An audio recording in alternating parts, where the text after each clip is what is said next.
Praise Lord. എല്ലാവർക്കും ക്രിസ്തു യേശുവിലുള്ള പ്രഭാത വന്ദനം. ഞാൻ ബിനു പടയാട്ടി, ദുബായിൽ നിന്നാണ്. എല്ലാവരും ക്ഷേമമായിരിക്കുന്നുവോ? ഇന്നലെ ഒരു വീഡിയോയുമായി ബന്ധപ്പെട്ട് എന്നോട് ചില വ്യക്തികൾ വ്യക്തിപരമായിട്ട് വാട്സപ്പിൽ മെസ്സേജ് അയച്ചു. അത് ചോദിച്ചത്, കർത്താവിൽ അറിയപ്പെടുന്ന, കർത്താവിന് വേണ്ടി ധീരമായി പ്രവർത്തിക്കുന്ന ഈ നാടുകളിൽ കർത്താവ് ഉപയോഗിക്കുന്ന ദൈവദാസന്മാർക്കെതിരെ നിങ്ങളിങ്ങനെ കുറ്റം പറഞ്ഞ് അവരെ മീറ്റിങ്ങിനെ ബാധിക്കില്ലെന്ന് ചോദിച്ചു. ഞാൻ അവരെ മീറ്റിംഗ് ബാധിക്കും, ബിനു പടയാട്ടി പറഞ്ഞ കേൾക്കാനുള്ള ആൾക്കാരുള്ളൂ മലയാള നാട്ടിലെ. അപ്പോൾ എൻ്റെ കാര്യങ്ങൾ തള്ളിക്കള, അദ്ദേഹത്തിന് മീറ്റിംഗ് ബാധിക്കില്ല, കർത്താവ് വിളിച്ച് വേർതിരിച്ച ആളാണ്, അയാളെ മീറ്റിംഗ് ബാധിക്കില്ല എന്ന് പറഞ്ഞു. പിന്നെ ഒരു സഹോദരി വിളിച്ചു പറഞ്ഞു, ദൈവദാസന്മാർക്കെതിരെ പറയരുത്, തലമുറ തൊടുന്നു പറഞ്ഞ്. അപ്പോൾ ആ ദൈവത്തിന്റെ ദാസന്മാർ, യഥാർത്ഥമായി നിൽക്കുന്ന ദൈവദാസന്മാരാണെങ്കിൽ അവർക്കെതിരെ ആരൊന്നും പറയില്ല. ഇപ്പൊ കാനം അച്ഛൻ മരിച്ചുപോയി, അദ്ദേഹത്തിനെ പറ്റി വിമർശിച്ചിട്ടുണ്ടോ എന്ന് എനിക്കറിയില്ല. അപ്പൊ ജീവിത സാക്ഷ്യമുള്ളവര് ആരും അവരെ കുറ്റി പറയില്ല. പിന്നെ ഈ ലോകം വളഞ്ഞ വഴി സഭയ്ക്ക് കൊണ്ടുവന്ന ദ്രവ്യാഗ്രഹികളും സ്വയം വമ്പ് പറയുന്നവർക്കെതിരെ പറഞ്ഞാൽ തലമുറ തുടങ്ങിയാൽ പിന്നെ ആ ദൈവം ഏത് ദൈവമായിരിക്കണം? പിന്നെ എന്നോട് പറഞ്ഞത്, കുറ്റം വിധിക്കരുത്, അതായത് വിധിക്കരുത്.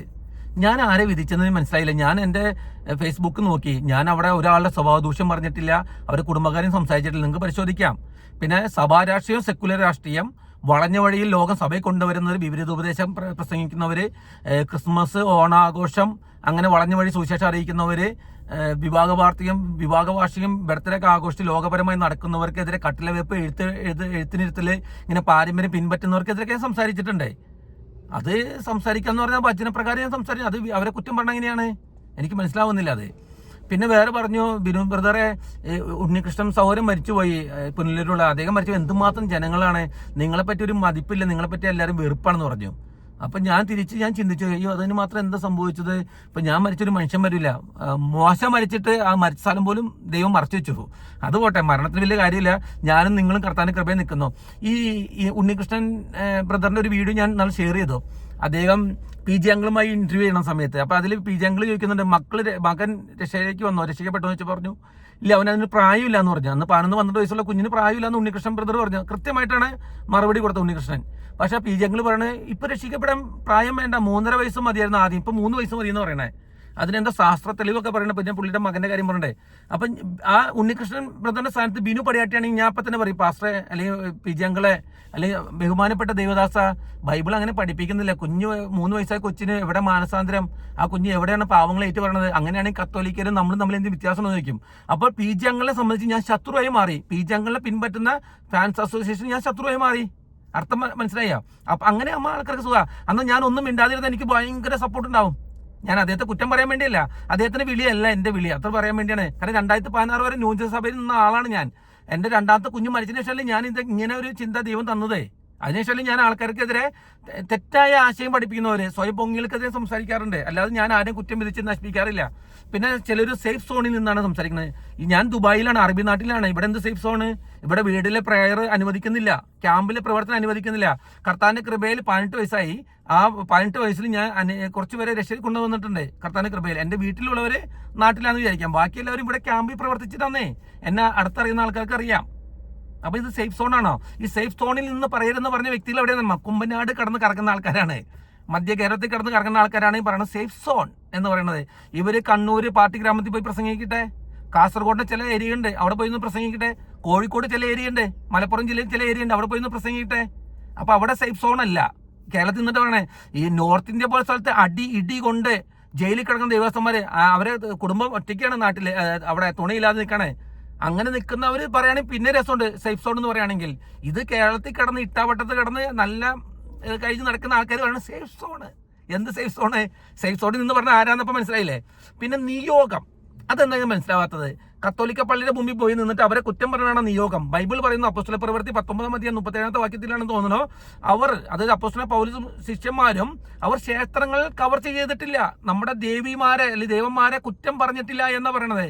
ഇവന്മാർ അവിടെ നിന്നിട്ട് അവരെ കുറ്റം പറഞ്ഞിട്ടാണ് ഈ പറയണത് നിയോഗം എന്ന് പറയുന്നത്.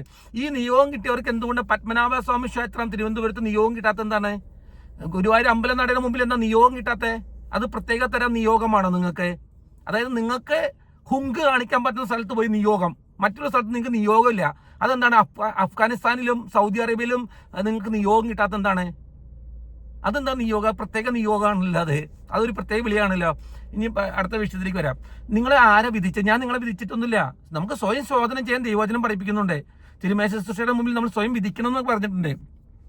ഗലാത്യർക്ക് എഴുതിയ ലേഖനം 6-ാം അധ്യായം അതിന്റെ 4-ാമത്തെ വാക്യം, ഓരോരുത്തൻ തന്താന്റെ പ്രവൃത്തിക്ക് ശോധന ചെയ്യട്ടെ എന്ന് പറഞ്ഞ്, എന്നാൽ അവൻ തന്റെ പ്രശംസ മറ്റൊരുത്തനെ കാണിക്കാതെ തന്നിൽ അടുക്കി വെക്കും. അതായത് നമ്മൾ സ്വയം ബൂസ്റ്റ് ചെയ്യേണ്ടെന്നതിന്റെ അർത്ഥം. നിങ്ങൾ സ്വയം ബൂസ്റ്റ് ചെയ്തിട്ടല്ലേ ഞാൻ പറയേണ്ടി വന്നത്. നിങ്ങൾ സത്യസുവിശേഷം പറഞ്ഞു പോ. നിങ്ങൾ നിങ്ങളുടെ പ്രസംഗം കട്ട് ചെയ്തിട്ട് നിങ്ങൾ മാത്രം ചെയ്ത് നിങ്ങൾ എഴുതി ക്യാപ്ഷൻ വെച്ചാൽ നിങ്ങൾ സ്വയം പൊങ്ങിയാണ്. അതിനെതിരെ ഞാൻ സംസാരിക്കും. അത് നിങ്ങൾക്കെതിരെയാണ് സംസാരിച്ചത്. പരിശുദ്ധ വചനത്തിനെതിരെ, യേശുക്രിസ്തുവിനെതിരെയല്ല പറഞ്ഞത്. നിങ്ങൾ ചെയ്ത തെറ്റായ ഒരു ആശയത്തെ ജനത്തെ കാണിച്ചു കൊടുക്കുന്നു.